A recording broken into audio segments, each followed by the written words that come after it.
This month is Reformation month, and we are going to recommend some books to y'all, or Avis, because I have not read them.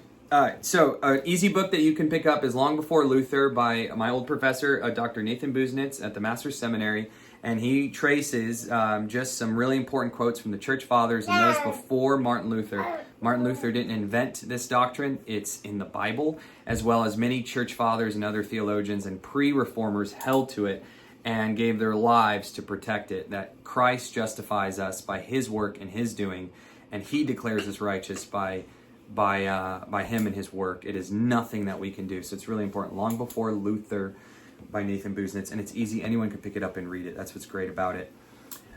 Church history is on the Protestant side. Just study it and you'll see that. Bondage of the Will by Martin Luther. He says it's his greatest work. This is the work he wanted everyone to read, regardless of anything else he wrote. And what it nails is that our will is in bondage, and it is only by Christ and his doing that he can free us. Salvation is completely of his work. We do nothing. He responds to a man named Erasmus who stayed in the Roman Catholic Church and challenged Luther. And Luther says at the end of the book, "Thank you for challenging me on God's sovereignty over the will," because that is really the heart of the entire Reformation. Is God saving you in his work, or is it man? And that's why I mentioned in a video before that Arminianism and the work of, we have a free will and can choose all on our own, and all this leads to Roman Catholicism in its extreme. And Martin Luther covers this. It's so important. I wish more Lutherans would understand what Martin Luther wrote. The Bondage of the Will. Ligonier Ministries is doing a deal. You could just donate a little bit to them, like not even much. And you should donate to them because they're a great ministry. But the point is, they'll send you the copy of the book. And it's a beautiful, hard copy. And we're moving. And so, anyways, pick that up.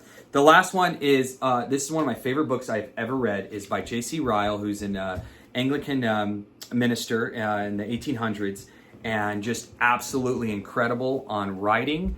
And he wrote a book called he wrote 5 English Reformers, but what he does is he takes accounts from Fox's Book of Martyrs. It's a famous book that you should definitely read as well, Fox's Book of Martyrs, and he sums up 5 of the Marian martyrs. Actually, there's 6 in here, but really goes more in depth than 5 of them, and how Bloody Mary, who took the reign of England in the 1500s after the Reformation, she wanted to lead England back to Roman Catholicism. She burns 200 people, including women and children, at the stake for proclaiming the truths of Scripture. And J.C. Ryle highlights these wonderful sacrifices of these men and what they've made.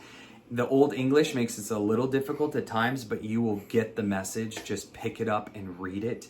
And J.C. Ryle is a wonderful writer, easy to read, and this will bring you to tears and really help you value what these men and women did to give us the scriptures, to pass them down to what we have today, and to make it so accessible.